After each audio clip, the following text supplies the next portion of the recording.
नमस्कार अनि हार्दिक स्वागत गर्न चाहन्छु तपाईँ सम्पूर्ण साहित्य प्रेमी मनहरूलाई कार्यक्रम साहित्य सरोवरको यो बसाइमा।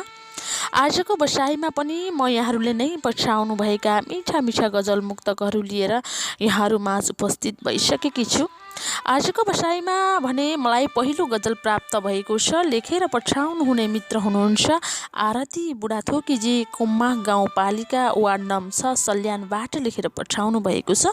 म उहाँको गजललाई मेरो आवाजमा यहाँहरू माझमा प्रस्तुत गर्नेछु। कस्तो लाग्छ सुनेर सल्लाह सुझाव अनि प्रतिक्रिया दिन नभुल्नुहोला। यसरी सुरु हुन्छन् उहाँका गजलका शेरहरू। भन्ज्याङ सम्झन्छु चौतारीको पिपल अनि बर सम्झिन्छु।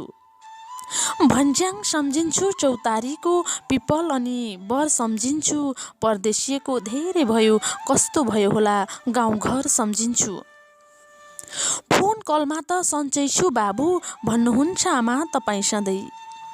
फोन कलमा त सन्चै छु बाबु भन्नुहुन्छ आमा तपाईँ सधैँ। सम्झिएर परदेशी छोरो रुँदा हुन् तिम्रा ती नजर सम्झिन्छु। परदेशिएको धेरै भयो कस्तो भयो होला गाउँघर सम्झिन्छु। दिनहुँ सिमाना बेचिएको खबर पत्रिकाहरूमा आइरहँदा। दिनहुँ सिमाना बेचिएको खबर पत्रिकाहरूमा आइरहँदा। मेचियो कि कतै हाम्रो त्यो पारीको गैरी बगर सम्झिन्छु। सम्झिएर परदेशी छोरो रुँदा हुन् तिम्रा ती नजर सम्झिन्छु।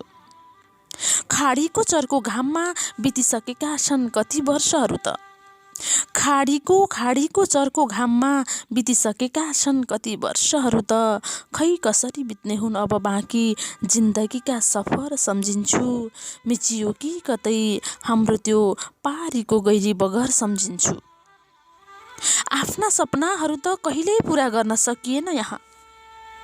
आफ्ना सपनाहरू त कहिल्यै पुरा गर्न सकिएन यहाँ। हो आफ्ना सपनाहरू त कहिल्यै पुरा गर्न सकिएन यहाँ। कसरी गरौँला र पुरा ती साना लालावालाका रहर सम्झिन्छु। खै कसरी बित्ने हुन् अब बाँकी जिन्दगीका सफर सम्झिन्छु। भन्ज्याङ सम्झिन्छु चौतारीको पिपल अनि बर सम्झिन्छु। भन्ज्याङ सम्झिन्छु चौतारीको पिपल अनि बर सम्झिन्छु। परदेशिएको धेरै भयो कस्तो भयो होला गाउँघर सम्झिन्छु। हो परदेशिएको धेरै भयो कस्तो भयो होला गाउँघर सम्झिन्छु। हृदयबाट नै हार्दिक आभारका शब्दहरू बोल्न चाहन्छु आरती बुढाथोकी प्रति। पक्कै पनि अर्को हप्ता पनि यहाँको मिठो गजलको अपेक्षा गर्दै फेरि पनि हामी तपाईँलाई हृदयबाट नै हार्दिक धन्यवाद अनि हार्दिक आभारका शब्दहरू बोल्न चाहन्छौँ।